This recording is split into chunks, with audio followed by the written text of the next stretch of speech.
World chefs, जैसे मैंने आपको बताया, एक mobilize international body, 110 plus countries के अंदर इसकी एग्जिस्टेंस है। हम लोग as part of world chefs are associated with the Asia region. इसका मतलब है कि हमारी जो गवर्नेंस होती है वो एशिया से होती है और एशिया के डायरेक्टर डॉक्टर रिक स्टीवंस उनके अंडर होती है। और जो हमारा यंग शेफ्स क्लब है वो एलन ओरियल, जो यंग शेफ्स देखते हैं क्या करते हैं फॉर वर्ल्ड शेफ्स, उसके डायरेक्टर हैं, उनके अंडर आती है। तो जो भी कॉरेस्पॉन्डेंस, जो भी हमारे यंग मेंबर्स जो यहाँ ज्वाइन कर चुके हैं, can I see show of hands, जो हमारे नए मेंबर्स अभी हमें ज्वाइन किया है, शो ऑफ हैंड्स, नए मेंबर्स। ऑलराइट, हमारे पास 4-5 हो गए, सही। तो जब आप लोग जिन्होंने हमें ज्वाइन किया है proudly, you are now a member of world chefs और आप इस नेम को कैरी कर सकते हो। ये आप इंटरनेशनल जाकर भी अगर जॉब करते हो, वर्क करते हो, तो यू कैन प्राउडली से I am a member of KCA, that it means I am a member of world chefs. And वो जो रिस्पेक्ट उसके साथ आती है वो इंशाल्लाह you will be receiving that respect. KCA या कराची यंग शेफ्स क्लब ने कंप्लीट ज्यूरी का पैनल डिसाइड किया और उस ज्यूरी को तमाम सारी ऑर्गेनाइजेशन से कंपाइल किया, उनके साथ एक डिटेल में हमने डिस्कशंस किया। सेम इसी तरीके से हमने मेंटोर्स का पैनल डिसाइड किया कि ये दोनों अपनी 100% अचीवमेंट के साथ और एक्सपीरियंस के साथ वो चीज़ें डिलीवर करेंगे। ठीक है, ट्रेनर स्टूडेंट समटाइम ट्रेनर से सीखता है, ट्रेनर स्टूडेंट से सीखता है और सीखने सिखाने का अमल ज़िंदगी भर है, 100% कोई भी नहीं है। लेकिन जब आप अपने अंदर एक पैशन और अपने माइंड के अंदर अपना चैलेंज फेस करते हैं ड्यू टू कोविड, मैं बड़ा शुक्रिया अदा करता हूं कि इस इवेंट को सक्सेस करने के लिए हमें इन तमाम सारे कॉर्पोरेट्स ने सपोर्ट किया। लेकिन इट्स कॉल्ड चैलेंज।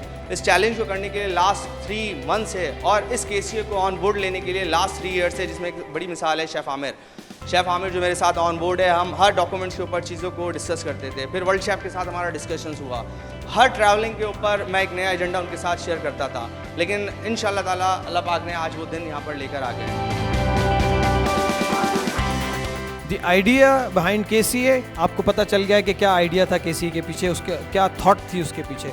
वो थॉट आई होप कि आपके दिमागों में क्लियर हो गई और आज जब इस हॉल से बाहर जाएंगे तो फिर वो थॉट मल्टीप्लाई होगा, डिवाइड होगा, जैसे साल्मोनेला और स्टेफिलोकोकस डिवाइड होता है जितनी स्पीड से। आई होप दिस, ठीक है जी। This is I guess one of the best platforms. आप लोग घर बैठ के या इंस्टीट्यूट में जब कोर्स करते हैं तो आप सोचते हैं कि यार ये इंटरनेशनल लेवल पे हम कैसे जाएंगे और हम कैसे कॉम्पिटिशन्स में जाएंगे। It's very easy, there is only one way, hard way. Okay, you need to work hard, you need to work dedicatedly and you need to work passionately. सिर्फ कोर्स करने से या सिर्फ एक कोई रैंडम एक हफ्ते का कोर्स कर लेने से आप वहाँ नहीं पहुँच सकेंगे। आपको सब कुछ छोड़ के अपना पूरा हार्ट एंड सोल के साथ अपना पूरा वक्त जो है इस काम को देना पड़ेगा, then you will be successful chef. So I guess कि इसमें से धुआं निकलना शुरू हो गया है और हम इसको ग्रिल करना शुरू करते हैं।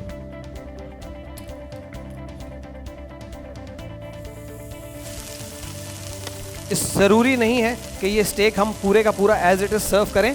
इसको हम जिस तरह आपके आलू गोश्त में बोटियां होती हैं, आप उस तरीके से इसको सर्व कर सकते हैं। ठीक है, once your meat is cooked, I hope आप लोगों को पता होगा कि बेसिक 3 कौन से टेम्परेचर होते हैं जिस पे हम पकाते हैं मीट को। बेसिक 3 टेम्परेचर्स कौन से होते हैं गोश्त को या स्टेक को पकाने के? सामन का हम एक स्टेक पकाएंगे, इसके साथ जो हम सॉस सर्व करने जा रहे हैं उस सॉस का नाम है सैफरॉन कोकोनट सॉस। ठीक है जी। अब saffron coconut sauce is very simple. आपको कोकोनट मिल्क चाहिए, आपको सैफरॉन चाहिए, because the plate which I am using is black colour की। ठीक है, तो ब्लैक प्लेट में कुछ ऐसा कलर होना चाहिए जो हाईलाइट होना चाहिए, थोड़ा सा लाइट कलर होना चाहिए, जैसे येलो है, जैसे ऑरेंज है, सामन का कलर है। ठीक है, इस तरीके के कलर्स होने चाहिए।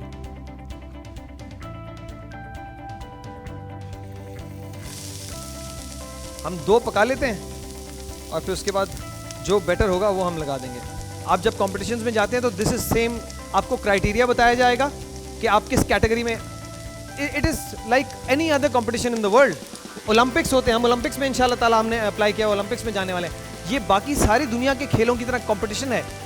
आपको कैटेगरी बताई जाती है, जैसे आप बॉक्सिंग करने जाते हैं तो 55 किलो की कैटेगरी और 60 किलो की कैटेगरी। हमारे पास आपने किस एज में लड़ना है, यंग शेफ्स में जाना है या उससे ऊपर की कैटेगरी में जाना है या प्रोफेशनल शेफ्स की कॉम्पिटिशन में जाना है। उसके बाद आपने क्या चूज़ करना है, आप सी फूड में जाएंगे, बीफ में जाएंगे, आप पोल्ट्री एंड गेम में जाएंगे, किस में जाएंगे वो आपने डिसाइड करना होता है। Then they give you the instructions to follow ठीक है। उसके बाद you submit your recipe and all, फिर उसके बाद on the day of the competition फिर आप अपनी प्लेट को एग्जीक्यूट करते हैं। उस वक्त तक आप उसके अंदर अपना काम करते हैं। अब आपको ना सिर्फ टेक्निक्स आनी चाहिए, बल्कि हमारे पास जितने टूल्स और इक्विपमेंट्स होते हैं उनको इस्तेमाल करना भी आना चाहिए, ठीक है। जनरली हम ट्वीजर्स यूज करते हैं to pluck the small micro herbs the plate, ठीक है जी। इस तरह बहुत सारे इंग्रेडिएंट्स हैं। जब हमारी एक्चुअल डिटेल्ड ट्रेनिंग स्टार्ट हो जाएंगी तो हम उसमें आपको हर चीज़ के बारे में बताएंगे कि आप क्या क्या इस्तेमाल करके किस किस तरीके से उसको वो कर सकते हैं। जैसे हम जब प्लेटिंग करते हैं ना, कभी कभार कोई गलती होती है। ये ड्रॉ पहले यहाँ बनती है, कोई भी चीज़ बनाने के लिए पहले यहाँ ड्रॉ बनती है, फिर आप अगर इजीली करनी है तो एक पेज पे बना लें, ठीक है। फिर उसके इक्विपमेंट्स लिख लें, उसकी चीज़ें लिख लें क्या है, फिर उसके बाद प्लेटिंग पे आ जाएं। और कभी कभार होता है जब हम प्लेटिंग कर रहे होते हैं तो कुछ चीज़ मिस हो जाती है, सॉस फैल जाता है, या कोई चीज़ आप रख रहे हैं वो आपसे सही तरीके से रखी नहीं जा रही।